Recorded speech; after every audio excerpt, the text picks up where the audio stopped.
I'm curious, what was your experience like working with 50 Cent, right, and collaborating on the 50th Law?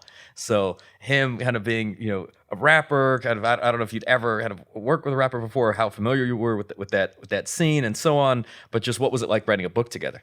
Well, that wasn't pressure at all. That was a blast. That's probably the most fun I've had in my life when it comes to writing a book.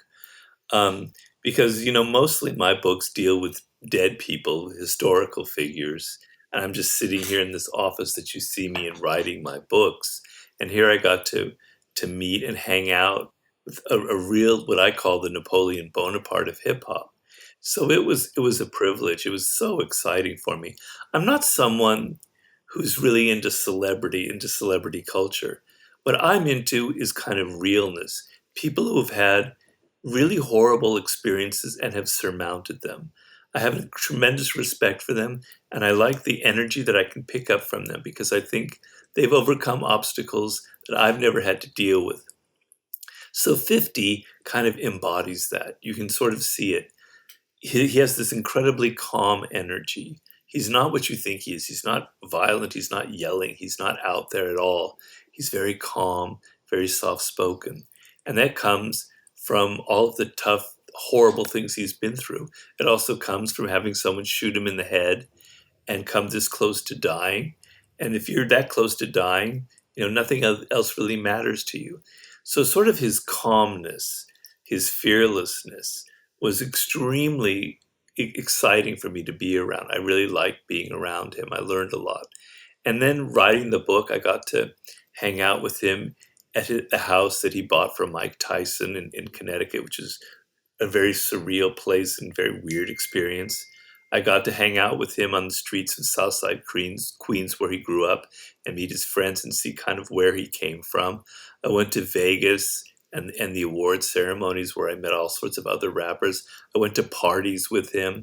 I went to all sorts of events in New York. I followed him everywhere for 6 months. And, as I said, it's incredible memories. And I'm still dealing with him now because we're going to be working together on some television projects.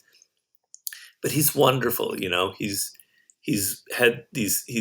surmounted circumstances that normally crush most people, and trying to figure out why 50 became who he is was the challenge of writing this book, The 50th Law.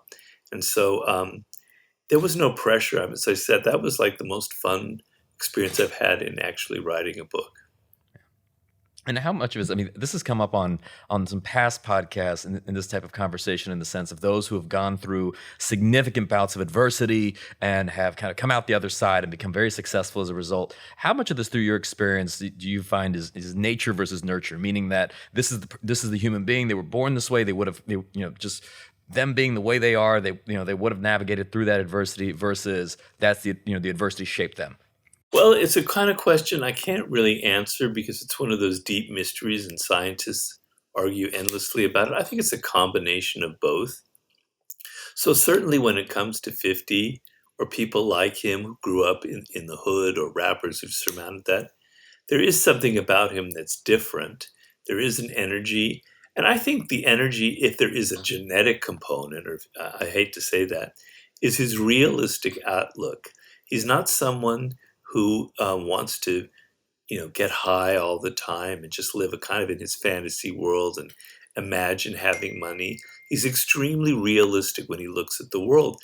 And I think actually he got that from his mother, to be honest with you, because his mother was a drug dealer, a hustler who was killed, murdered when he was, I believe, 9 years old.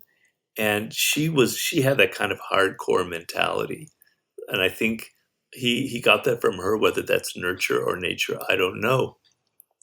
But then, he arrived at a key moment in his life after he got shot in the head, and he had already had a record that he'd put together called Power of the Dollar. I think maybe his best record of all, incredible record. And that was I think it was Columbia, the record label. And the second he got shot, they canceled the album. They withdrew it. It's never been put out since, right? And that was a moment where most people would be crushed. My career's over. My music career's over. There are no avenues for me, right? What am I going to do? if a record label won't pick up that album, all of the record labels are going to blacklist me.